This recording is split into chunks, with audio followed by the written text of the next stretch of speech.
La guerra total y el colapso del orden regional.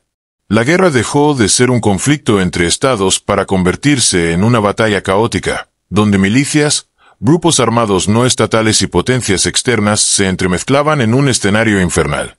Irán activó su temido eje de resistencia, coordinando ataques simultáneos desde Gaza, Líbano, Siria, Irak y Yemen, abriendo múltiples frentes contra Israel y las fuerzas estadounidenses.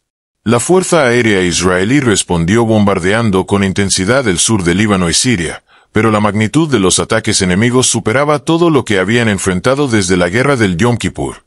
Hezbollah logró penetrar las defensas israelíes en Galilea, provocando enfrentamientos directos entre milicianos y soldados israelíes en zonas urbanas del norte del país. El gobierno israelí declaró ley marcial en las zonas fronterizas y comenzó a desplegar tanques Merkava hacia el norte para evitar una invasión a gran escala. En paralelo, bases militares estadounidenses en Irak y Siria eran atacadas diariamente por drones kamikazes iraníes, lo que obligó a evacuar a centenares de soldados. La Armada estadounidense bloqueó definitivamente el estrecho de Hormuz, deteniendo el paso de petróleo hacia Asia y desatando una tormenta económica sin precedentes.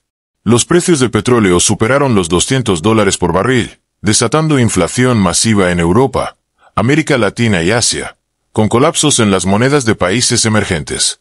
Las principales bolsas del mundo suspendieron operaciones por el pánico, mientras los bancos centrales intentaban desesperadamente contener la caída libre de los mercados financieros. Irán respondió con ataques masivos de misiles contra refinerías saudíes y emiratíes, paralizando por completo la producción petrolera de la región. Los hutíes, desde Yemen, lograron inutilizar el puerto de Adén y bloquear rutas marítimas claves para el comercio internacional entre Asia y Europa. La guerra cibernética se intensificó. Hackers iraníes atacaron redes eléctricas en Israel. Arabia Saudita, por primera vez, lograron afectar sistemas financieros en Nueva York y Londres. Estados Unidos desplegó bombarderos estratégicos B-52 desde bases en Europa y Diego García, preparándose para un ataque masivo sobre infraestructura iraní. Rusia comenzó a mover tropas cerca del Cáucaso y suministró misiles antiaéreos a Irán, mientras advertía a Estados Unidos que no permitiera una invasión terrestre. La inteligencia estadounidense descubrió que Irán estaba preparando misiles con ojivas químicas para ser usados en caso de que Israel atacara con armas nucleares. La guerra tomó un giro global cuando células durmientes proiraníes lanzaron ataques terroristas en París, Berlín y Buenos Aires, provocando alarma internacional. En respuesta, Estados Unidos lanzó un ciberataque masivo contra la infraestructura eléctrica y militar de Irán, dejando varias ciudades completamente a oscuras. La situación humanitaria en Medio Oriente era desastrosa. Millones de refugiados, sistemas hospitalarios colapsados y escasez de agua, medicamentos y alimentos. La ONU convocó una nueva reunión de emergencia, pero el Consejo de Seguridad continuaba paralizado por los vetos cruzados entre las potencias involucradas. Arabia Saudita pidió oficialmente ayuda militar directa a Estados Unidos, convirtiendo el conflicto en una guerra abierta entre el eje proestadounidense y el bloque proiraní. El liderazgo iraní prometió convertir el conflicto en un nuevo Vietnam para Estados Unidos, asegurando que resistirían durante años si fuera necesario. Egipto y Jordania movilizaron tropas a sus fronteras, temiendo que el conflicto se extendiera y desestabilizara completamente sus frágiles sistemas políticos internos. Turquía comenzó a tomar posiciones ambiguas, criticando los ataques israelíes pero al mismo tiempo negándose a permitir el uso de su espacio aéreo por parte de la OTAN. En Washington, la opinión pública comenzaba a dividirse entre los que pedían intensificar la guerra y los que exigían un retiro inmediato para evitar un desastre mayor. Medio Oriente ardía en llamas. El comercio global estaba paralizado y el mundo entero observaba con temor el colapso de un orden internacional que había durado más de 70 años. La amenaza nuclear y el abismo global. El conflicto alcanzó su punto más peligroso cuando servicios de inteligencia occidentales revelaron que Irán había trasladado partes clave de su programa nuclear a instalaciones subterráneas no detectadas por satélites.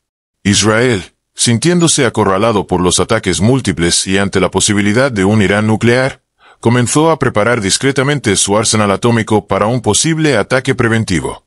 El gobierno israelí emitió órdenes secretas a su fuerza aérea para preparar aviones y submarinos capaces de lanzar misiles con ojivas nucleares tácticas en caso de que el conflicto escalara aún más.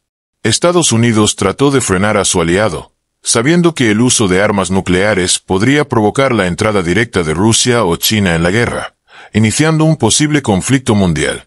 Irán, enterado por sus aliados rusos de las intenciones israelíes, amenazó con lanzar misiles cargados con armas químicas contra Tel Aviv y Haifa si detectaban un ataque nuclear inminente.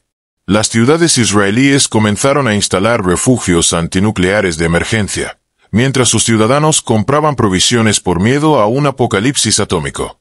China envió un ultimátum diplomático a Washington.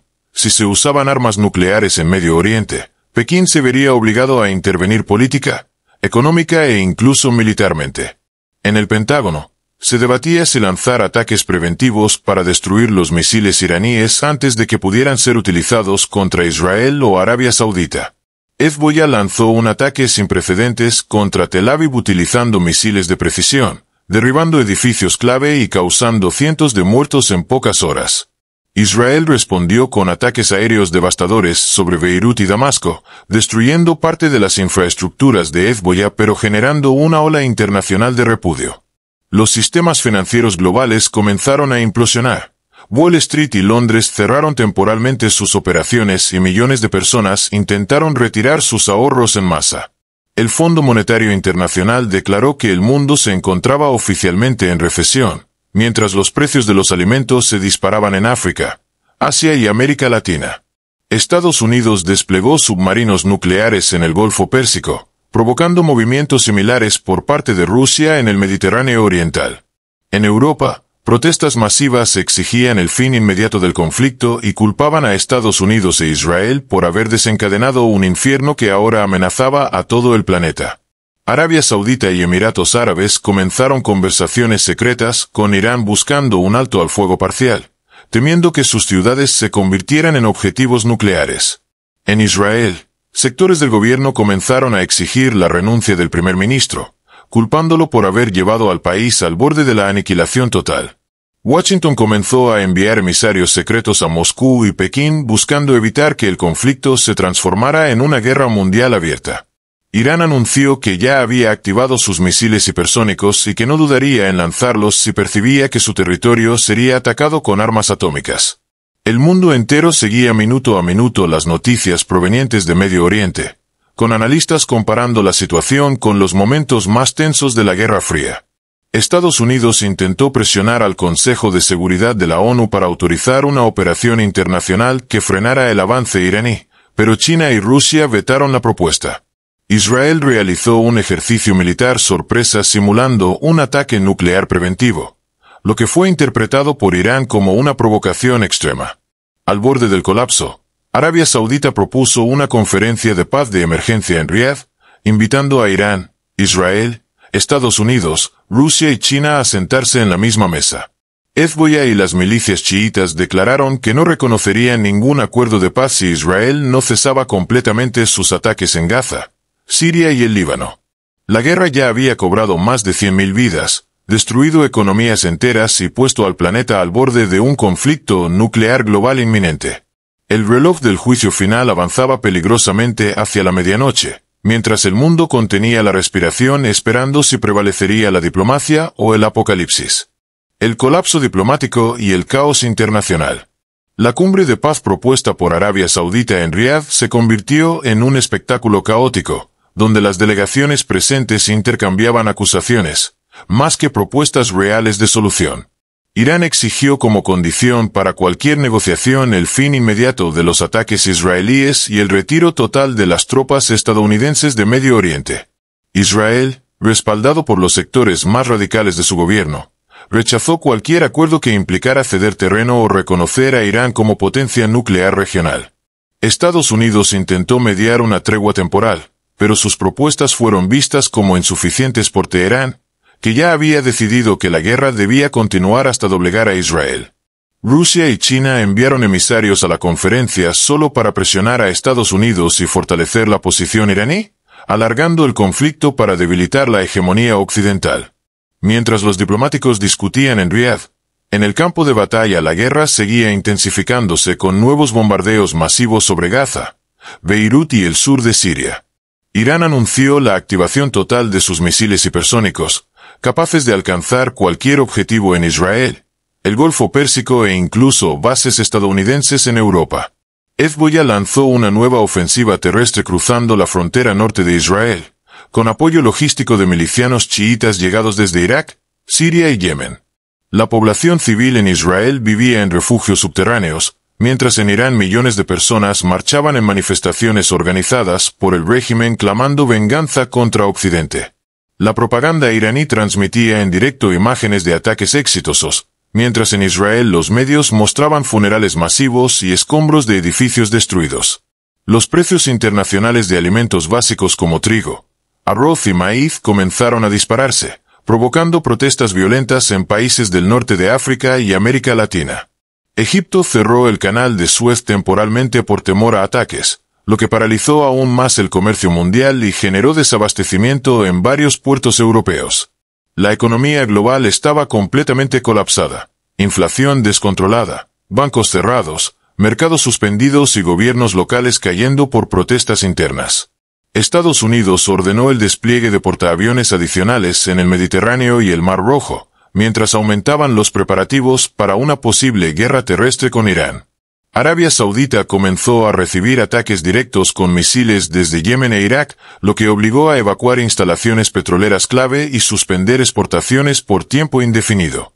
Turquía, presionada por su opinión pública, comenzó a enviar ayuda humanitaria a Gaza y Siria, generando tensión con Israel y Estados Unidos.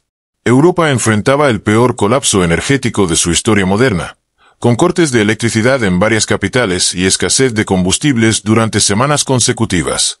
Las protestas contra la guerra alcanzaron niveles inéditos en París, Berlín y Roma, con enfrentamientos violentos entre manifestantes y fuerzas de seguridad. En Estados Unidos, miles de jóvenes comenzaron a protestar frente a la Casa Blanca exigiendo el fin inmediato de la participación estadounidense en Medio Oriente. Washington, atrapado entre el compromiso con Israel y la presión global, comenzó a enviar señales contradictorias que aumentaron el desconcierto internacional. Rusia reforzó su presencia militar en Siria, mientras advertía que cualquier ataque estadounidense contra bases rusas sería considerado un acto de guerra directa. China, por su parte, amenazó con bloquear exportaciones vitales a Estados Unidos si Washington seguía respaldando los bombardeos israelíes sobre infraestructuras civiles. El liderazgo iraní advirtió que, si no cesaban los ataques, se reservaban el derecho de responder con todos los medios a su alcance, insinuando abiertamente el uso de armas prohibidas.